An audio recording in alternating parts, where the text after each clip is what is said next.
So before I present the contrarian view, which is going to be my new word of the day, it's trust in the asset that says I'm broke. Now what? If you're broke, now you figure out what to do next.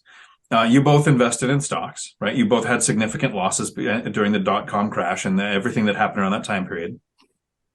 So you didn't go, I'm out of money. Let me borrow some money to buy some more stocks. Right? You didn't go on margin. You didn't. Millennial Mike Never sent me did. a TikTok the other day. We did a reacting to a TikTok of a guy saying, use a credit card, take out a home equity line of credit, do all these things to buy crypto. Right? And it was a good one to react to.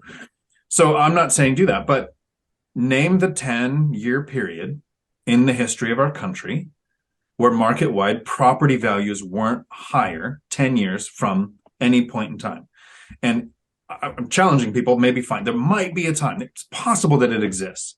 None of us, I think, could just top of head think of it. There are times where, property values do go down for 2 or 3 years. But in 2008, if you went to 2013, 14, your values are starting to go above where they were. So in a 10-year period, they go up. So we use debt. So whenever we go, I'm broke, now what? There is the two options. There's probably more, but there's the two options of recycling capital, which you guys did, which was sell to 1031, home equity line of credit, cash out refinance, second mortgage, so you don't mess with the first interest rate, like all these different options. Yep. Or my version was time. Mm-hmm. I'm just going to take the cash flow. I'm not going to let it impact my lifestyle. I'm going to add the cash flow to the investing. It's going to be 2, 4, 6 years between purchases, 2 years, then 2 years, and then it starts to get slower when the income snowball kicks in. I grew a smaller portfolio, but had, in my mind, a more likelihood of success on a set timeline. It didn't depend on anything like switching certainly less risk. Certainly. So less risk. I don't want to say more certain, less work. Yes, less work. So I had a thought for a video that I'm going to steal from the first video that we did today, where everybody wants an easy button. Yeah. I wanted a lazy button.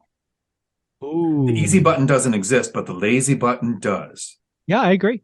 I save. I live frugally for a period of time, because I'm definitely not frugal in retirement, to buy the next property with cash flow.